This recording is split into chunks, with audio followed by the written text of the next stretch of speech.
simple. Neurodiversity. Is it okay to go? We don't know. You don't know. I don't know. Yeah, you don't know. Neurodiversity to me means that there's a lot of different ways people learn, and I think I associate it more with like learning differences, but everyone really is neurodiverse, and we all kind of think about and approach problems in different ways. So I would use the word progressive to describe my academic experience regarding my learning difference in one word, because when I first found out that I had a learning difference, I felt a bit ashamed, but when I got to Lick, I realized that more people have learning differences than I had expected, and it's not as big of a deal. My academic experience regarding my learning difference in one word would probably be comforting. Frustrating. Distracting. I guess interesting. Complicated, because it's been a really difficult journey for me to get to know and understand fully all my learning differences. I think some negative biases that students have is like, oh, you get extra time, you have 4 hours on a test, you're so lucky. They're always like, oh, you're so lucky, oh my gosh, like I'm so jealous, I wish I could have extra time.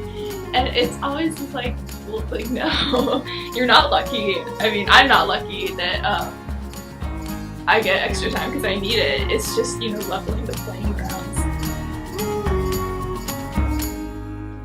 I think that my learning difference affects the way that I view grades, because if I get a bad grade on something, I know that it's not just because I didn't work hard enough. I know that there's an actual valid reason for that, and I know that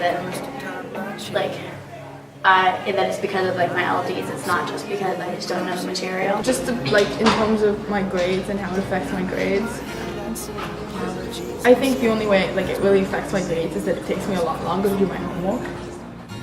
Sometimes if I get a bad grade on something and I get it back and I'm just I'm thinking to myself, I'm oh, I wish the teacher knew how much time I put into this and how hard it was for me to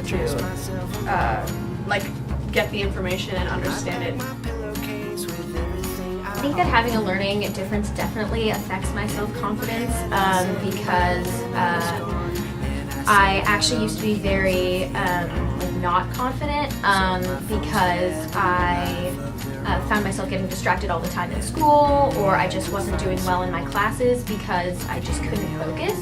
And now I actually feel a lot more confident because I know that I'm not dumb, and it's just a learning difference that I have and I have to work with.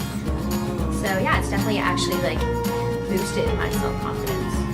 I think at first for me it was a little bit difficult because at first I thought of myself a little bit lower, now I need all this extra help. But as I kind of grasped it more and understood it more, I realized that it really was what I needed, and I felt less like an outsider.